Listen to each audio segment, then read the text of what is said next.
दोस्तों, इस वीडियो में मैं आपके समक्ष कुछ वैज्ञानिक शोधों के विषय में बताने जा रहा हूँ, जो कि विश्व की कुछ विख्यात प्रयोगशालाओं में पिछले कुछ 10 वर्षों में किए गए हैं। यह वैज्ञानिक शोध सिद्ध करते हैं कि वेदानुसार भगवान का अस्तित्व निश्चित रूप से है। वह भगवान वर्तमान समय में भी अस्तित्व में है। यह वैज्ञानिक शोध पाश्चात्य वैज्ञानिकों के लिए तो महत्वपूर्ण है ही, परंतु इनका महत्व हम भारतवासियों के लिए उससे भी अधिक है। यह वैज्ञानिक शोध सनातन धर्म के उन मूल सिद्धांतों को पूर्णतया सिद्ध करते हैं जिन सिद्धांतों पर सनातन धर्म टिका हुआ है, तथा यह भी सिद्ध करते हैं कि सनातन धर्म पूर्णतया वैज्ञानिक सिद्धांतों पर ही आधारित है।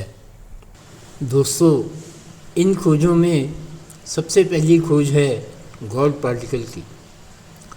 गॉड पार्टिकल के विषय में आप सबने सुना ही होगा, परंतु यह खोज इतनी महत्वपूर्ण क्यों है, वह विशेषकर भारतीयों के लिए क्यों इतनी महत्वपूर्ण है, आइए इसे समझें। दोस्तों, यह तो लगभग समस्त जन जिन्होंने विज्ञान का अध्ययन किया है जानते होंगे कि समस्त भौतिक पदार्थ विभिन्न प्रकार के अणुओं से निर्मित होते हैं।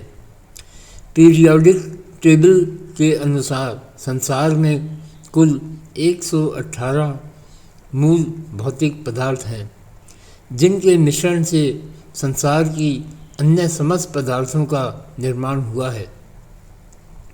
इन मूल पदार्थों के मूल कण एटम अथवा अणु माने गए हैं, परंतु इन एटम का निर्माण मूलतः 3 अन्य कणों से होता है: इलेक्ट्रॉन, प्रोटॉन व न्यूट्रॉन, जैसे कि आप सब जानते ही होंगे। परंतु दोस्तों, वैज्ञानिक खोजों में इन मूल कणों के भी 16 विभिन्न मूल कण खोज लिए गए हैं। यह खोज standard model of particle physics के नाम से विख्यात है। जिनको इस विषय में रुचि हो वे इंटरनेट पर जानकारी प्राप्त कर सकते हैं। तो यह मूल 16 सूक्ष्माति सूक्ष्म कण तो खोज लिए गए हैं, परंतु वैज्ञानिकों को यह समझने के लिए कि यह 16 कण किस प्रकार अस्तित्व में आए, इनका भौतिक अस्तित्व समझने के लिए एक अन्य कण की भी खोज थी। यह अन्य कण ही 17वां हिग्स बोसॉन अथवा गॉड पार्टिकल है। इस गॉड पार्टिकल का परिमाण सन 2012 में मिल गया था। वैज्ञानिकों के अनुसार यह 16 कण बिना गॉड पार्टिकल के अस्तित्व में नहीं आ सकते, अतः मूल के भी मूल यह 16 कण बिना गॉड पार्टिकल के नहीं बन सकते।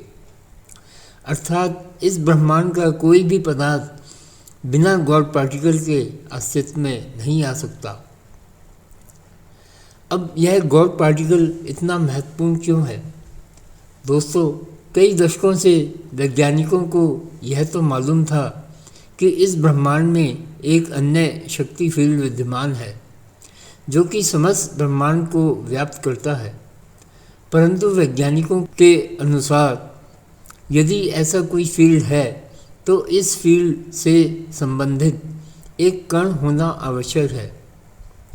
दोस्तों, गॉड पार्टिकल वही कण है जो कि इस अन्य फील्ड के होने की पुष्टि करता है। यह फील्ड हिग्स फील्ड के नाम से जाना गया है। अब यह समझते हैं कि हिग्स फील्ड क्या है। विकिपीडिया के अनुसार हिग्स फील्ड एक शक्ति फील्ड है जिसने इस ब्रह्मांड को व्याप्त किया हुआ है। यह फील्ड हिग्स बोसॉन के साथ अस्तित्व में है, जो कि लगातार हर समय समस्त भौतिक कणों के साथ संयोग में रहता है। हाँ दोस्तों, यह समझें कि यह शक्ति फील्ड हर समय इस ब्रह्मांड के हर कण के साथ संयोग में रहता है। यह समझना महत्वपूर्ण है। दोस्तों, यह समझना अति आवश्यक है कि इस ब्रह्मांड में जितने भी भौतिक कण हैं वे भी इस हिग्स फील्ड से ही उपार्जित हुए हैं। ब्रिटानिका के अनुसार हिग्स बोसॉन इस हिग्स फील्ड का वाहक है। यह हिग्स फील्ड समस्त ब्रह्मांड को व्याप्त करता है तथा समस्त भौतिक मूल कण हिग्स फील्ड के संयोग से ही भाग ग्रहण करते हैं, अर्थात गॉड पार्टिकल वह कण है जिसके कारण समस्त मूल भौतिक कण जो कि पहले से भार रहित तरंग रूप में थे, गॉड पार्टिकल के संयोग में आने पर भाग ग्रहण कर लेते हैं। अर्थात गॉड पार्टिकल के संयोग से पहले वे एक तरंग रूप में ही होते हैं तथा गॉड पार्टिकल के संयोग में आने पर वे भौतिक पदार्थ में परिवर्तित हो जाते हैं। दोस्तों, मैंने यह सब अति सरल भाषा में बताने का प्रयास किया है, हालांकि यह विषय अत्यंत जटिल है। मूलतया यह विश्लेषण बताता है कि इस ब्रह्मांड के समस्त भौतिक कण इस हिग्स फील्ड से ही उपार्जित हैं।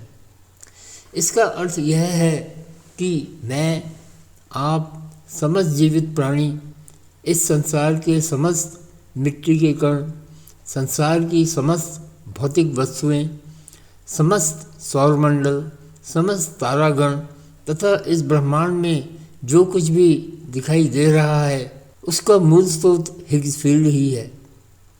यह भी समझना महत्वपूर्ण है कि हिग्स फील्ड इन समस्त भौतिक वस्तुओं व पदार्थों के लगातार संपर्क में रहता है तथा इन समस्त भौतिक कणों को व्याप्त करता है।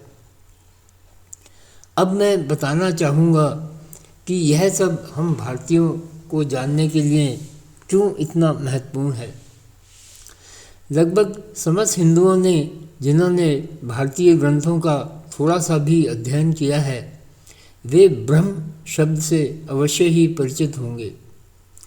दोस्तों, इस ब्रह्म की जो मैं बात कर रहा हूँ यह ब्रह्मा विष्णु महेश के ब्रह्मा से भिन्न है।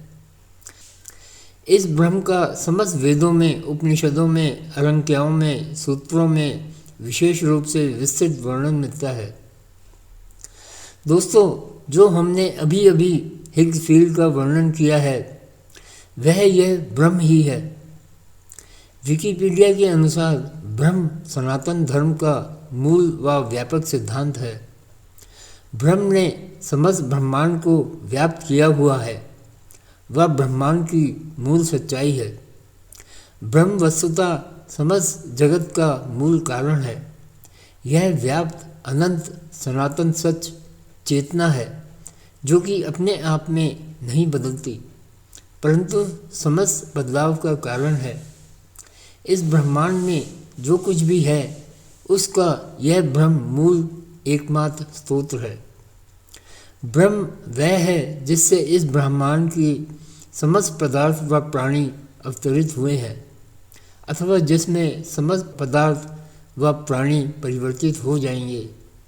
ब्रह्म वह है जो कि वर्तमान ब्रह्मांड व समय से पहले था, जो कि वर्तमान ब्रह्मांड व समय है तथा जिसमें वर्तमान ब्रह्मांड व समय विलीन हो जाएगा। वास्तव में ब्रह्म के विषय में भारतीय ग्रंथों में आगे भी बताया गया है। अद्वैत वेदांत में ब्रह्म को ही आत्मा माना गया है। योग वशिष्ठ ग्रंथ के अनुसार जो आकाश रूपी चेतना है वह ब्रह्म ही है। ब्रह्म को केवल अनुभव ही किया जा सकता है। ब्रह्म मानव की बुद्धिमत्ता में व्याप्त है।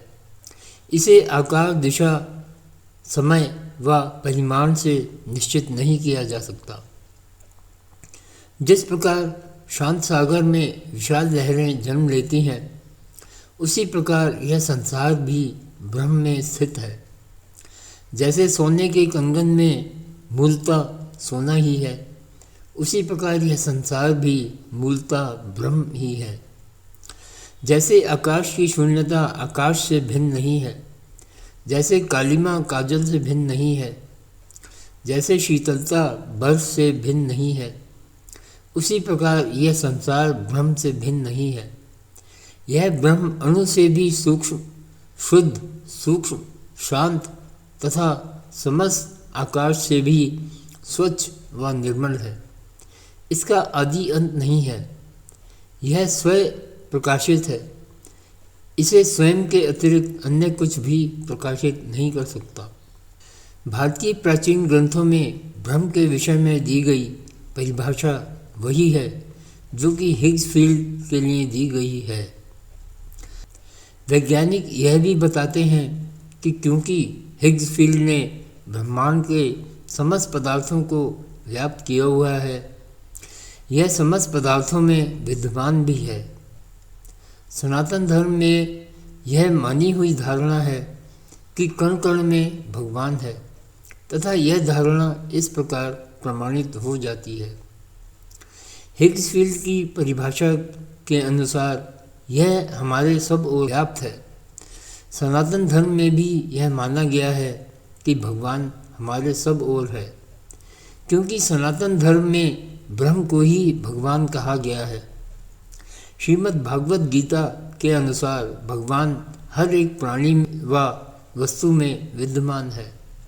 हिग्स फील्ड की परिभाषा के अनुसार यह फील्ड हर प्राणी व वस्तु में विद्यमान है। अतः यह पूर्णतः सिद्ध है कि हिग्स फील्ड ही ब्रह्म है। दोस्तों, इसी प्रकार उमा कैलाश फाउंडेशन आपके लिए आधुनिक वैज्ञानिक शोधों पर तथा भारतीय प्राचीन ग्रंथों से गहन ज्ञान लाती रहेगी। हमारे वीडियो क्रमानुसार देखते रहें।